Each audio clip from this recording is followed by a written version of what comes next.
دیکھیے نبی صلی اللہ علیہ وسلم نے فرمایا کہ جو شخص وضو کرے اور مسجد کی طرف جائے تو فرمایا وہ اللہ رب العزت کا مہمان ہے اور میزبان پر حق ہے کہ وہ مہمان کا اکرام کرے۔ بسم اللہ الرحمن الرحیم۔ گزشتہ ویڈیو میں اس بات پر گفتگو ہوئی تھی کہ اللہ رب العزت کون سے لوگوں کو قیامت والے دن عرش کا سایہ عطا فرمائیں گے جس دن اللہ کے عرش کے سائے کے علاوہ کوئی سایہ نہیں ہوگا۔ تو ان میں سے دوسرا نمبر اس نوجوان کا ہوگا، وہ ینگسٹر، وہ نوجوان جس کی نشو و نما اللہ کی عبادت میں ہوئی ہو۔ اس لیے کہ نوجوانی کا جو مرحلہ ہوتا ہے یہ بڑا ہی حساس ہوتا ہے۔ اس مرحلے میں عموماً جو نوجوان ہوتے ہیں وہ بھٹک جاتے ہیں، خیال نہیں کرتے، اس چیز کی فکر نہیں کرتے، اور نیک کام کرنے کے لیے، عبادات کرنے کے لیے ان کا ذہن یہ ہوتا ہے کہ ابھی بڑی زندگی پڑی ہوئی ہے، دیکھی جائے گی، تو وہ اس چیز سے دور رہتے ہیں۔ لیکن اگر کوئی شخص نوجوانی میں اللہ رب العزت کی عبادت کرتا ہے تو اللہ رب العزت اسے بڑھاپے میں بھی اپنی عبادت زیادہ کرنے کی توفیق عطا فرماتے ہیں۔ تو اسی لیے جو نوجوان جس کی نشو و نما اللہ رب العزت کی عبادت میں ہوئی ہو، جو اللہ رب العزت کی عبادت کرتا ہو جوانی میں، وہ بھی ایسا شخص ہے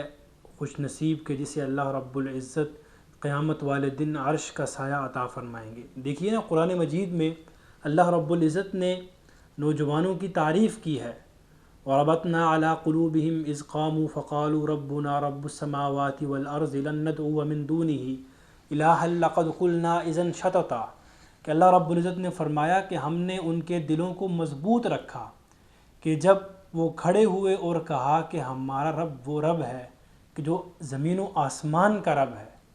ہم اس کے علاوہ کسی دوسرے کو نہیں پکاریں گے، ورنہ ہم حقیقت سے دور کی بات کہیں گے۔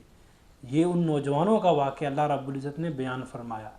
اسی لیے نوجوانی جو ہے، جوانی کی حفاظت کرنی چاہیے۔ جوانی کے بارے میں اللہ رب العزت سوال کریں گے کہ جوانی کہاں گزاری، کن کاموں میں خرچ کی، اس لیے جوانی کی حفاظت کرنی چاہیے۔ اس کے بعد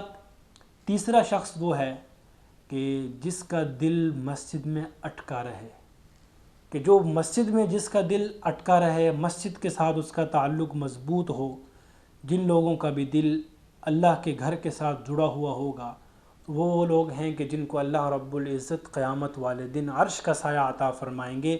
جب عرش کے سائے کے علاوہ کوئی سایہ نہیں ہوگا۔ اسی لیے ہمیں بھی مساجد سے، اللہ کے گھر سے محبت کرنی چاہیے۔ دیکھیے نبی صلی اللہ علیہ وسلم نے فرمایا کہ جو شخص وضو کرے اور مسجد کی طرف جائے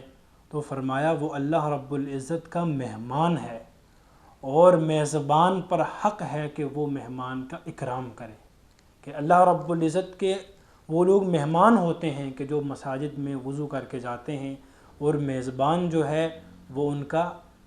حق ادا کرتا ہے، ان کا اکرام کرتا ہے۔ اسی طرح نبی صلی اللہ علیہ وسلم نے فرمایا کہ جو شخص صبح کے وقت یا شام کے وقت مسجد میں جائے تو اللہ رب العزت اس کے لیے جنت میں مہمان نوازی تیار کرتے ہیں، مہمان نوازی کرتے ہیں، وہ جس وقت بھی مسجد میں جاتا ہے، چاہے صبح ہو یا شام۔ اب چوتھے نمبر میں وہ لوگ آتے ہیں کہ جو اللہ کی رضا کی خاطر ایک دوسرے سے محبت کرتے ہیں،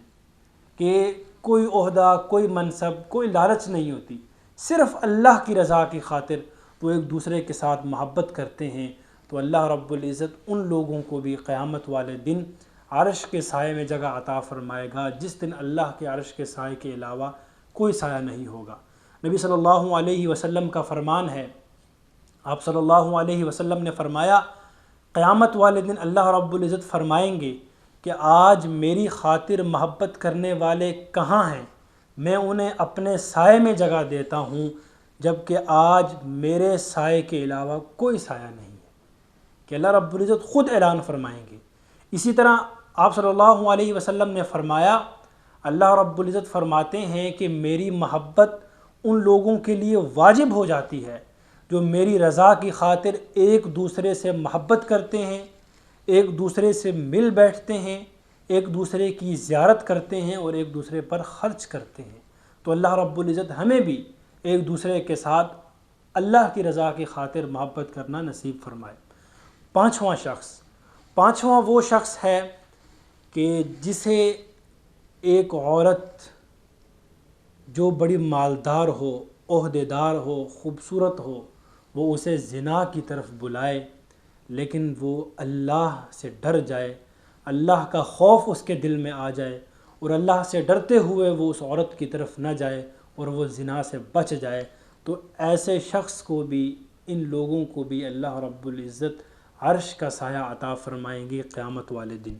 اسی طرح وہ شخص کہ جو بدکاری کے عین قریب پہنچ کر بدکاری سے بچ جاتا ہے، زنا سے بچ جاتا ہے، وہ مستجاب الدعوات ہوتا ہے، اللہ رب العزت اس کی مشکلات دور فرماتے ہیں، اس کی مشکلات میں اس کی مدد فرماتے ہیں۔ دیکھیے مشہور واقعہ ہے غار والا، کہ 3 بندے تھے، وہ غار میں جا کر رہے اور وہاں پر پتھر آ گیا، غار کا منہ بند ہو گیا، تو انہوں نے دعائیں مانگی، انہوں نے کہا ہم اپنے نیک کاموں کو یاد کرتے ہیں، تو اس میں سے ایک شخص نے یہ کہا کہ اللہ میری چچا ذات تھی، میں جس سے شدید محبت کرتا تھا، اور میں نے اس سے بدکاری کرنے کا کہا، اپنی خواہش پوری کرنے کا کہا، اس نفس کا مطالبہ کیا، تو اس نے مجھ سے کچھ پیسے مانگے، کچھ رقم کا مطالبہ کیا، تو 100 دینار تھے، تو میں نے اسے وہ 100 دینار دے دیے۔ تو جب میں نے اسے دے دیے اور وہ اس کام کے لیے تیار ہو گئی، تو جب میں اس کام کرنے کے لیے بیٹھا تو اس نے مجھے کہا اے اللہ کے بندے، اللہ سے ڈر اور میری بکارت کو بغیر نکاح کے ختم نہ کر۔ تو میں اسے اس وقت چھوڑ کر چلا گیا، میں نے وہ کام نہیں کیا۔ تو اگر یہ کام میرا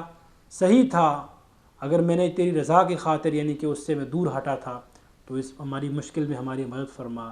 تو نبی صلی اللہ علیہ وسلم نے فرمایا کہ پتھر ذرا اور ہٹ گیا، کہ ان کی مشکل اور کم ہو گئی۔ اسی لیے ایسا شخص کے جو عین قریب بدکاری کے پہنچ کر اس سے بچ جاتا ہے، اللہ رب العزت اسے بھی عرش کے سائے میں جگہ عطا فرمائیں گے۔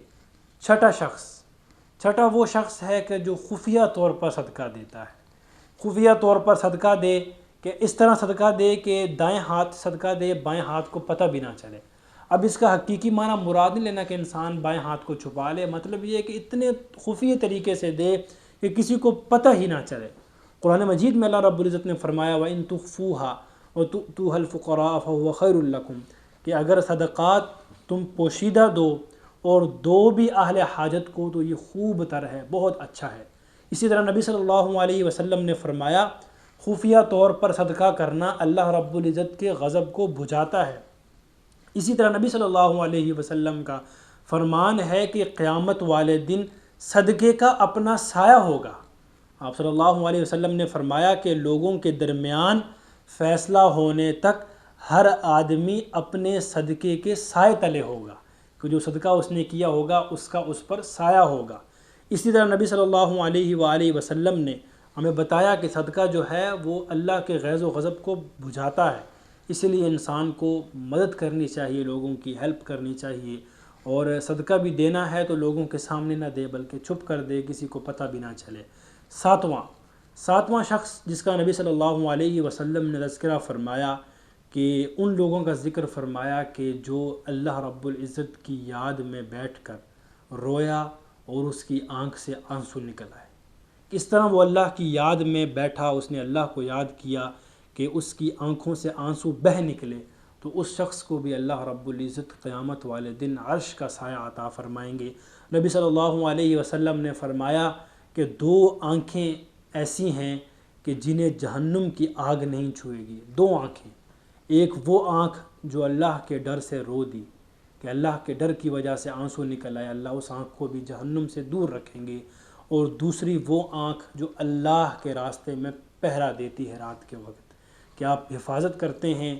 اسلامی سرحد کی، یا اللہ کے راستے میں کوئی ایسا کام ہے جس کی آپ حفاظت کر رہے ہیں، تو ایسی آنکھ کو بھی اللہ رب العزت جہنم سے بچائیں گے۔ تو یہ 7 لوگ تھے جن کا نبی صلی اللہ علیہ وسلم نے تذکرہ فرمایا تھا کہ یہ وہ لوگ ہیں کہ جن کو اللہ رب العزت قیامت والے دن عرش کا سایہ عطا فرمائیں گے۔ تو اللہ ہمیں بھی ایسے لوگوں میں شامل فرمائے کہ جن کو قیامت والے دن اللہ کے عرش کا سایہ نصیب ہوگا۔